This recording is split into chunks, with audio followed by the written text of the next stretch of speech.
Bonjour tout le monde, bienvenue dans cette première vidéo de ma mini-série de l'été. Pendant tout l'été jusqu'à la rentrée, j'ai décidé de vous proposer des petites vidéos éducatives pour comprendre ce qui se passe dans les élevages et dans les abattoirs. L'industrie et le marketing, ils essaient de nous faire croire que tout est tout beau, tout rose pour les animaux, mais c'est pas pour rien que les élevages et les abattoirs sont tenus bien loin de nos yeux. Déjà, je voudrais clarifier un point, il n'y aura pas d'images et de vidéos qui sont dures à regarder dans mon contenu.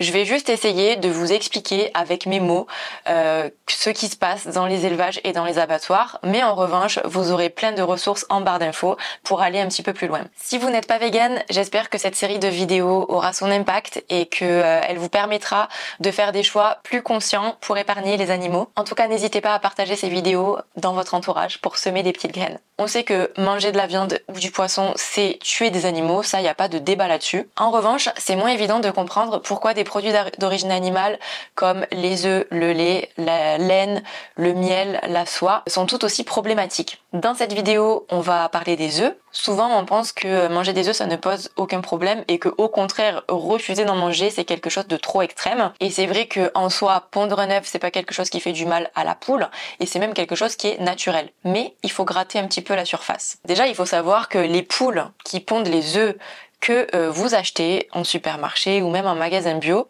ce sont des poules qui ne sont pas du tout naturelles. Dans notre société, on a toujours besoin de plus d'œufs. Il faut produire de plus en plus d'œufs. Et pour ça, les poules, elles sont génétiquement modifiées pour qu'elles puissent pondre de plus en plus d'œufs. Pour elles, c'est une quantité d'œufs qui est astronomique et qui n'est pas du tout naturelle. Et d'ailleurs, ces manipulations génétiques et cette production vraiment intensive, ça leur crée beaucoup de problèmes de santé. Donc aujourd'hui, les poules, elles sont sélectionnées pour être de plus en plus légères, pour produire des œufs de plus en plus gros et surtout de plus en plus nombreux. Une poule d'aujourd'hui, elle pond 320 œufs par an contre 20 pour leurs ancêtres. Est-ce que vous vous rendez compte de cette différence? Et en plus de ça, comme les œufs sont plus gros, ça exerce une très grosse pression et ça leur crée des fractures. Aujourd'hui, il y a 85% des poules pondeuses qui souffrent de fractures justement à cause de ces manipulations génétiques, de ces œufs qui sont toujours plus gros et toujours plus nombreux. Il y a un autre sujet dont il faut parler par rapport à l'élevage des poules pondeuses, c'est les poussins qui sont broyés. Aujourd'hui, pour une poule pondeuse, on a un poussin mâle qui est broyé vivant à la naissance parce qu'il n'a aucun intérêt pour la filière. Un poussin mâle, ça ne leur sert à rien, donc soit ils sont broyés, soit ils sont gazés. Si vous avez suivi, notamment si vous êtes abonné à L214, il y a eu une loi qui normalement devait entrer en vigueur au 1er janvier 2023, qui interdisait le broyage des poussins. Normalement, cette loi, elle est censée être en vigueur depuis le 1er janvier 2023. Sauf que le gouvernement nous l'a bien fait à l'envers, puisqu'il a prévu tellement de dérogations que finalement les industriels en fait vont poursuivre leurs pratiques comme si de rien n'était, comme si cette loi n'existait pas. Donc en gros, les dérogations, je vous mettrai en barre d'infos si vous voulez des articles plus précis pour le sujet.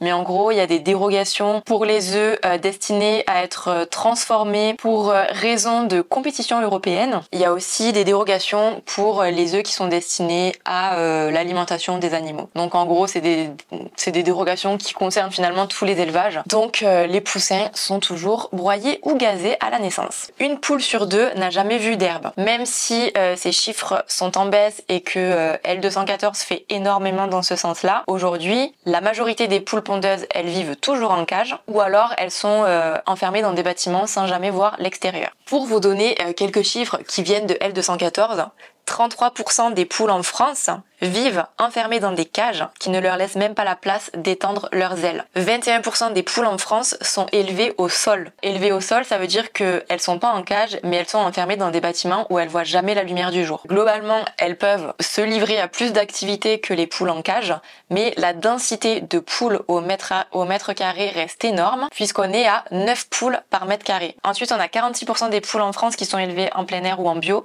Donc ça veut dire qu'elles sont censées avoir un accès à l'extérieur dans la journée et qu'elles peuvent profiter de la lumière du jour, sachant que l'accès à l'extérieur n'est pas obligatoire avant que les poules elles aient 25 à 28 semaines selon les labels. De plus, et en bio aussi, hein, les poules elles sont souvent élevées par milliers. Ce qui fait que en fait il y a plein de comportements d'agression parce que elles sont toutes confinées dans des petits espaces. Forcément ça se ressent un petit peu dans leur comportement. Ce qui me fait arriver au point suivant, c'est les mutilations qu'elles subissent. Les poules elles sont systématiquement ébéquées ou débéquées. Donc ça veut dire quoi? Ça veut dire qu'on va venir leur couper le bec. Donc ça évidemment c'est sans anesthésie parce que il n'y a pas les moyens, il n'y a pas le temps. L'important dans ces élevages, ce qu'il faut comprendre, c'est que c'est faire de l'argent et finalement le bien-être des poules, ça passe après. Donc pourquoi s'embêter à faire des anesthésies qui vont prendre du temps et coûter cher alors qu'on peut le faire sans? Pourquoi on leur coupe le bec? En fait, c'est ce que je vous disais avant, comme les poules, elles sont vraiment entassées par milliers les unes sur les autres, souvent c'est dans des cages minuscules, pour celles qui sont élevées en cage, elles pataugent dans leurs excréments, elles pataugent dans les cadavres de leurs congénères aussi qui n'ont pas survécu à ces conditions de détention. Forcément, dans ces conditions, elles ont du mal à gérer les relations et donc ça arrive qu'elles se blessent, qu'elles se tuent à coups de bec. Donc c'est pour ça que, pour éviter ça, on leur coupe. Et il faut savoir qu'en plein air et en bio, c'est exactement la même chose parce que même si elles ont accès à l'extérieur, quand elles sont à l'intérieur, la densité de poules au mètre carré reste énorme et donc ces comportements violents ne sont pas forcément évités par le fait que dans la journée elles peuvent sortir. Élevage bio, élevage plein air, peu importe, toutes les poules finissent à l'abattoir. Il faut pas oublier que les poules, elles sont considérées comme des marchandises. À partir du moment où un animal ne représente plus aucune source de profit, à partir du moment où il ne sert plus à rien à l'industrie, on l'envoie à l'abattoir parce qu'on n'a aucune raison de le garder. Pour les poules, ça représente environ une année. C'est à partir de une année qu'elles commencent à moins pondre, donc aucune raison de garder des poules qui ne pondent plus. Sachant que quand même une poule a à la base une espérance de vie de 10 ans environ. Pour ceux qui me diraient oui mais moi je mange que des œufs bio de plein air. Peu importe la condition de vie des animaux, ils finiront tous très jeunes à l'abattoir. Et c'est complètement faux de croire qu'ils vivent pleinement leur vie avant de mourir. C'est faux. Comme les autres, une fois qu'ils sont plus rentables ou une fois qu'ils ont atteint la bonne taille, on les tue pour leur viande alors qu'ils pourraient vivre encore des années et des années. La notion d'élevage en plein air, ça reste quelque chose de vague et même si il y a des éleveurs qui font leur possible pour le bien-être de leurs poules et pour leur assurer une bonne qualité de vie, c'est pas une obligation qui est requise pour afficher la mention élevé en plein air. Aussi, bio et plein air, ça n'empêche pas les mutilations que les poules elles doivent subir. Donc comme je vous disais, les poussins mâles qui sont broyés ou gazés vivants à la naissance, le bec coupé à vif, c'est pareil que ce soit en plein air ou en bio. Et faut pas oublier aussi que toutes ces poules, peu importe l'élevage, elles subissent un transport qui est extrêmement éprouvant jusqu'aux abattoirs. C'est souvent pas des abattoirs qui sont juste à côté des élevages. Elles ont parfois des énormes distances à traverser, elles sont toutes confinées dans des camions et c'est extrêmement éprouvant pour ces animaux. Et bien sûr, peu importe les élevages, elles sont tuées environ après 1 an de ponte. Je voudrais aussi vous ouvrir les yeux sur le fait que tous les œufs ne sont pas vendus en boîte.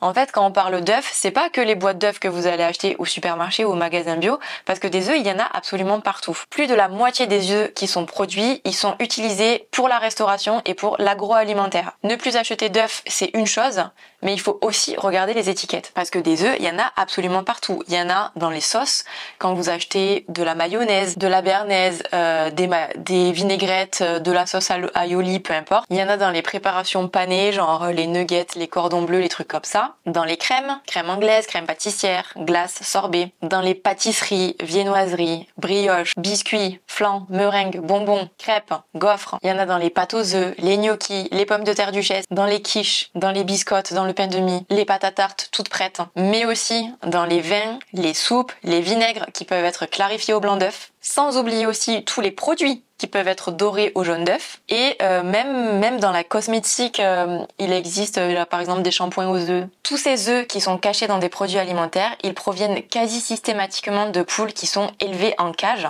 sauf évidemment mention contraire sur l'emballage. Ajouter un produit dans son caddie, ça peut paraître totalement anodin et pourtant ce geste, il va conditionner la vie des animaux. Chacun de nos choix a des conséquences et nous n'avons pas besoin d'œufs pour vivre. Tous les nutriments qui sont présents dans les œufs, on les retrouve aussi dans une alimentation végétale équilibrée. Et les œufs se remplacent également pour faire des pâtisseries végétales. Pour en savoir plus, je vous invite à consulter mes contenus sur Instagram et à vous inscrire à mes cours de pâtisserie végétale en ligne. Je vous mets le lien en barre d'infos. N'hésitez pas également à regarder dans la barre d'infos plein de ressources sur les œufs et sur les élevages de poules. J'espère en tout cas que vous aurez appris des choses dans cette vidéo et qu'elle aura semé des petites graines. Si c'est le cas, pensez à mettre un petit pouce en l'air pour le soutien. N'hésitez pas également à vous abonner à la chaîne et à activer la cloche pour ne pas rater les prochaines vidéos. Pensez également à partager cette petite série de l'été autour de vous et moi je vous dis à très vite pour une prochaine vidéo. Bye!